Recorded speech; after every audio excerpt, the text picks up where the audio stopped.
Terima kasih Tuhan Yesus, pagi hari ini kami percaya Tuhan pegang tangan kami berjalan bersama dengan Tuhan. Haleluya.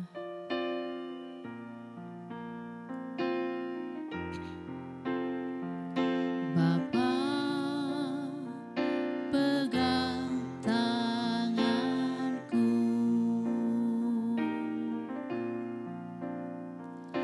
Bapa ku rindu selalu berada dekatmu, melihat senyummu, Bapa ku mengasihimu.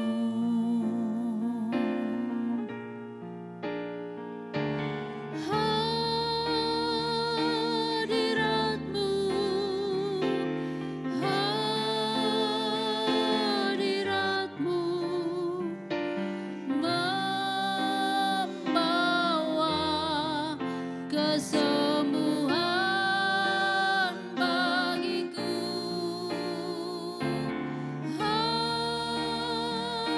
Hadiratmu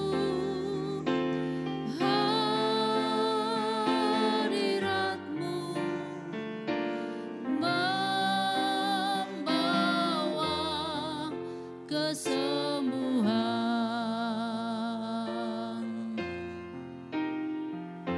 Bapa pegang tanganku,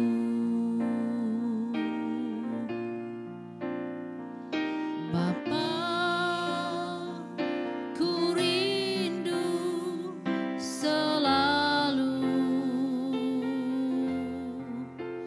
berada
haleluya.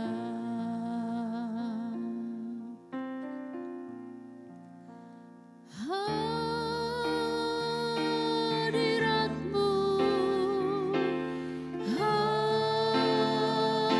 hadiratmu membawa kesembuhan bagiku.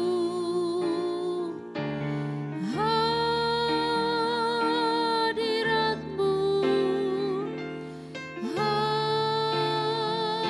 hadiratmu membawa kesembuhan,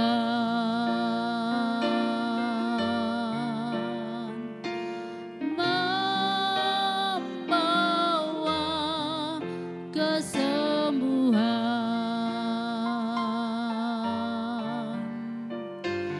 membawa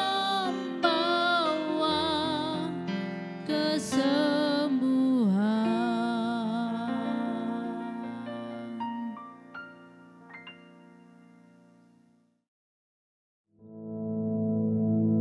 Our Father, which art in heaven, hallowed be thy name. Thy kingdom come, thy will be done in earth as it is in heaven. Give us this day our daily bread, and forgive us our debts, as we forgive our debtors. And lead us not into temptation, but deliver us from evil. For thine is the kingdom, and the power, and the glory, forever. Amen.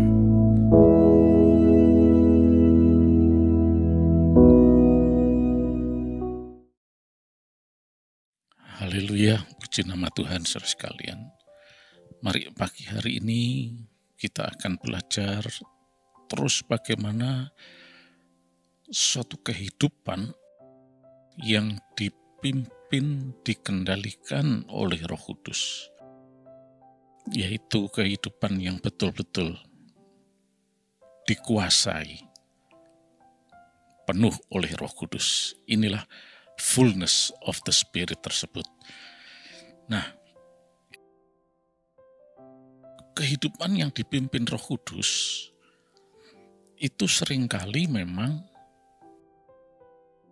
tidak bisa ditelusuri dengan akal manusia.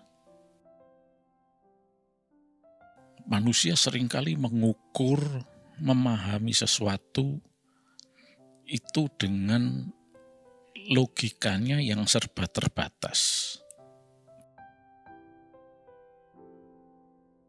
Tetapi ada banyak hal yang sebetulnya tidak bisa dipahami.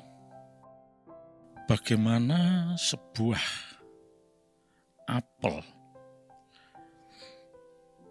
itu bisa kemudian dikembangbiakkan, bertumbuh menjadi pohon apel dan berbuah banyak dan seterusnya. Yang manusia tahu adalah bahwa bijinya itulah yang nanti perlu untuk dikembangbiakkan melalui ditanamlah, kemudian bertumbuh, berbuah, dan sebagainya.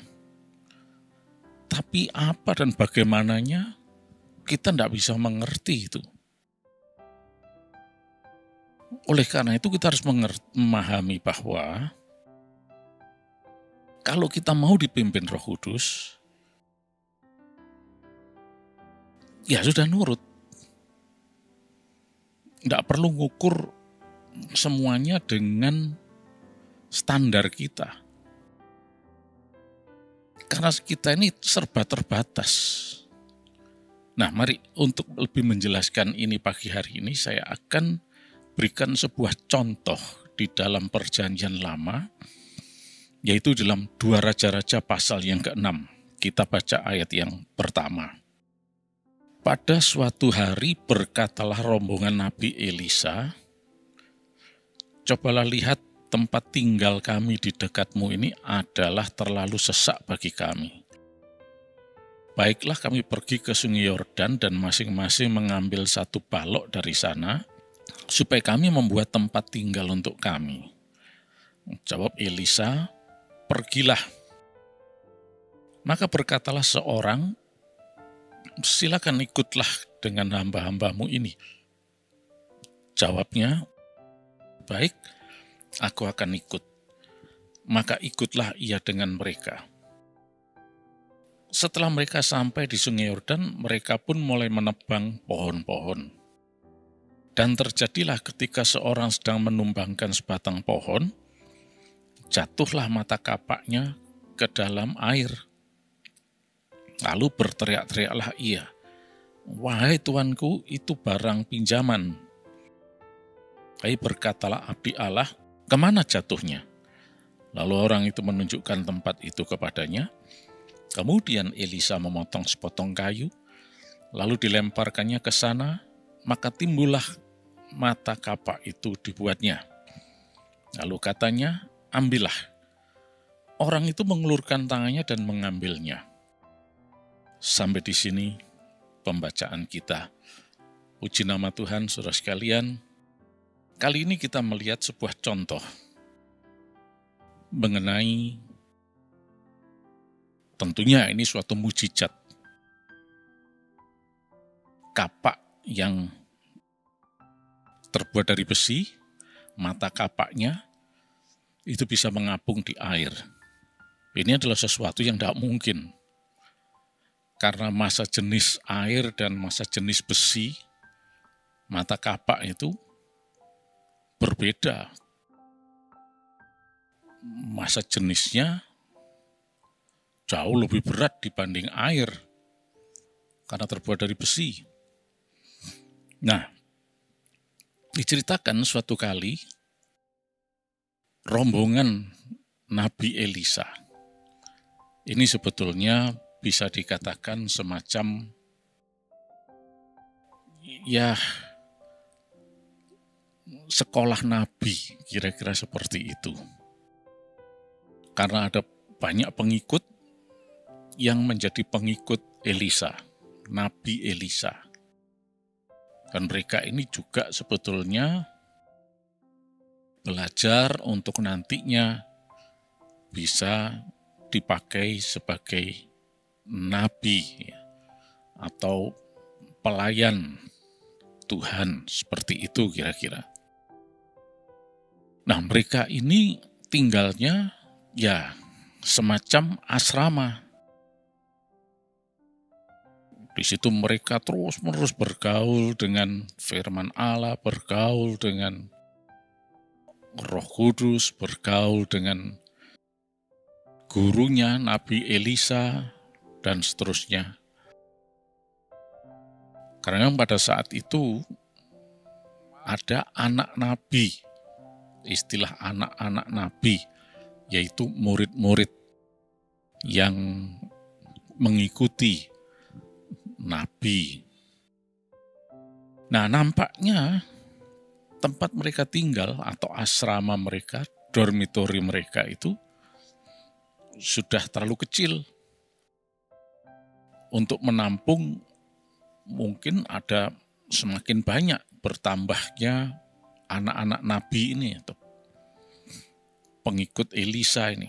Dan kemudian mereka mengatakan kepada Nabi Elisa, Pak, kita butuh tempat lebih luas lagi karena ini sudah tidak cukup. Elisa katakan, silakan. Dan mereka kemudian mencari pohon untuk ditebang. Nah, adanya di daerah Sungai Yordan. Karena di tepi sungai pasti itu tanahnya subur. Dan bisa bertumbuhlah pepohonan dan sebagainya. Nah, mereka ke sana untuk menebang pohon. Tapi terjadi suatu insiden. Ya, ini sesuatu insiden yang normal. Karena mata kapak itu sesekali bisa juga terlepas dan kemudian perlu direkatkan kembali. Ya. Betul, pada waktu itu ketika mereka sedang menebang, mata kapak yang dari besi ini terlepas dan kok kebetulan jatuhnya di air Sungai Yordan dan pasti tenggelam. Wah, gimana cara mencarinya? Mungkin kalau pada masa modern seperti ini ada peralatan-peralatan yang bisa dipakai untuk mencari di mana jatuhnya mata kapak tersebut di dalam air.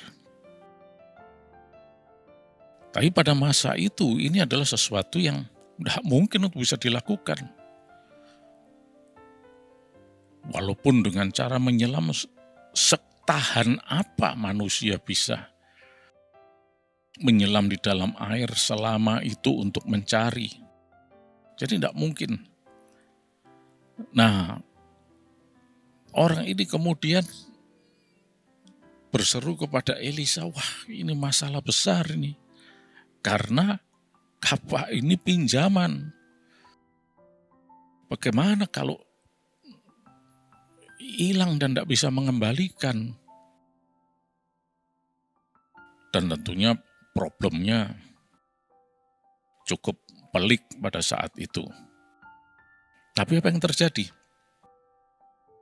Elisa dengan tenang, dia bertanya, kemana? Kira-kira di daerah mana jatuhnya? Tepatnya, spotnya mana? Dan orang itu kira-kira ya di situ jatuhnya. Mungkin mereka juga bingung. Mau apa Elisa ini? Kami aja juga tidak bisa apa-apa kok.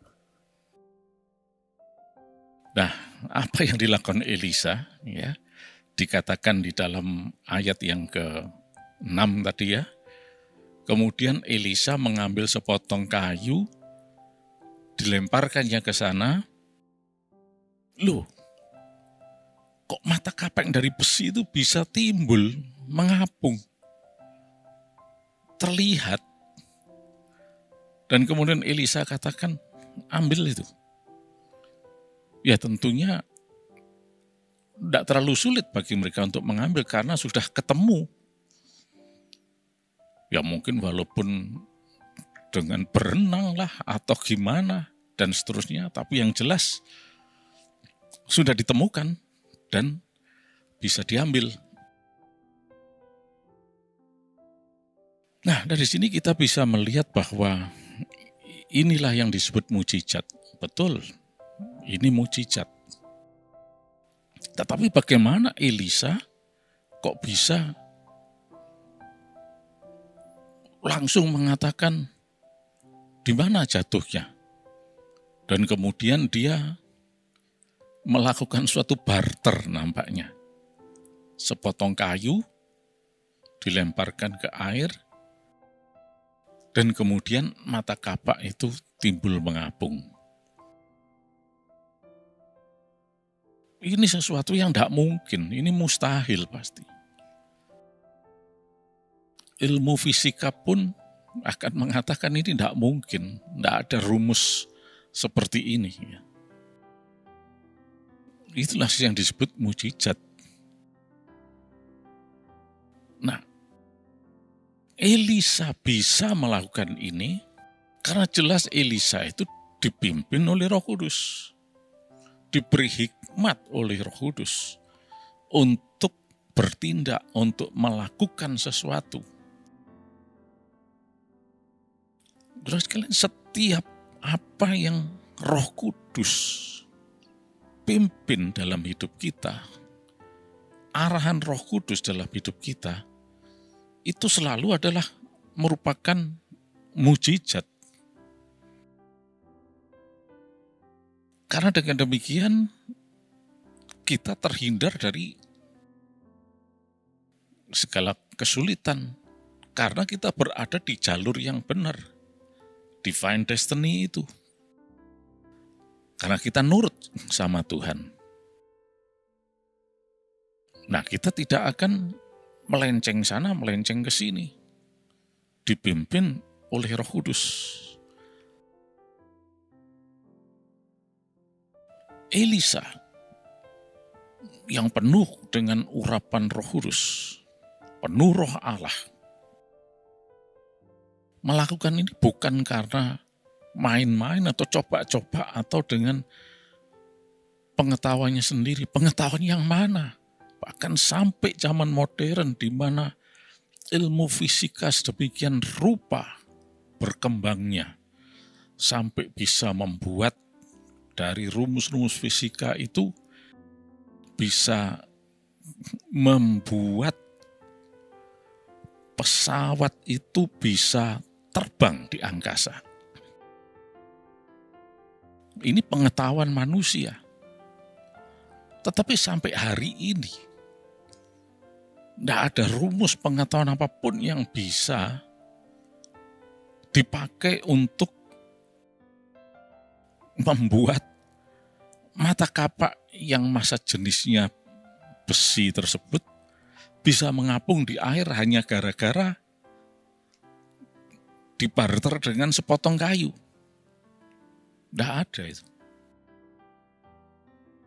Tapi karena Elisa penuh Roh Kudus, dia melakukan sesuatu, bertindak sesuai pimpinan Roh Kudus, maka mujizat terjadi.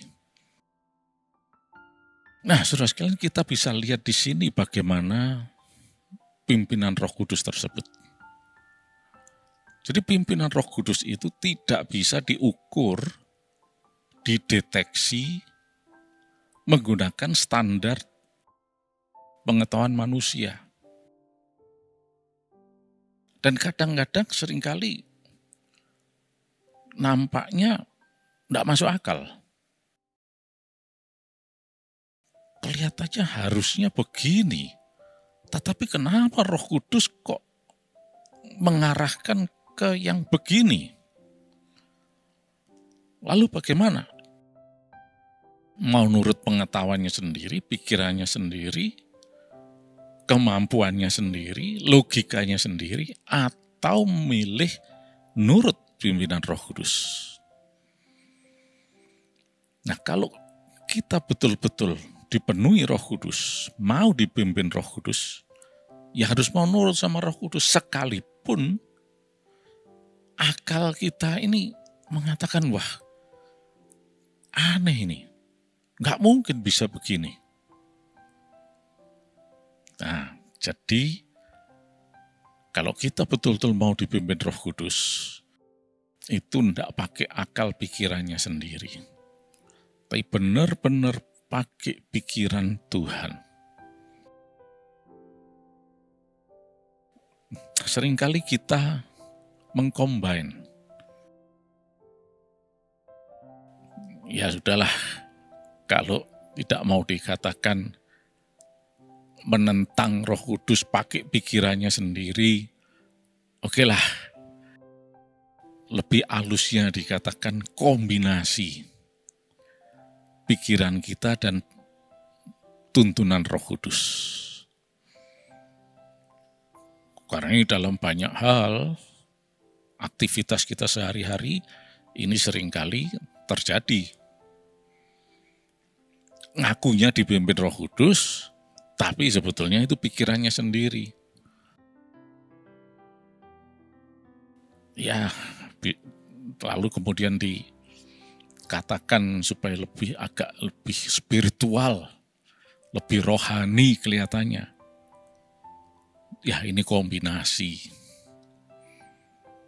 Padahal itu pikirannya sendiri. Dalam hal ini tidak selalu bahwa pimpinan Roh Kudus itu selalu pasti bertolak belakang dengan pikiran manusia. Bukan begitu. Bukan bertolak belakang, Tapi pikiran manusia ini serba terbatas. Tidak mampu untuk memahami kuasa Roh Kudus. Contohnya ini tadi. Ini kalau rumus manusia itu tidak mungkin. Standar manusia, pengetahuan standar manusia mengatakan tidak mungkin ada mata kapak yang dari besi bisa lebih ringan dan mengapung di air. Lebih ringan dari massa jenis air. Tidak mungkin ini. Ini bukan bertentangan, tetapi pengetahuan manusia itu terbatas. Manusia taunya cuma ya massa jenisnya besi lebih berat dan lebih berat dari air dan pasti tenggelam. Taunya cuma begitu. Tapi ada suatu pengetahuan yang supra atau supranatural. Pengetahuan yang atau ilmu yang lebih tinggi lagi. Yang manusia yang serba terbatas ini tidak bisa menjangkaunya. Maka mereka katakan tidak masuk akal.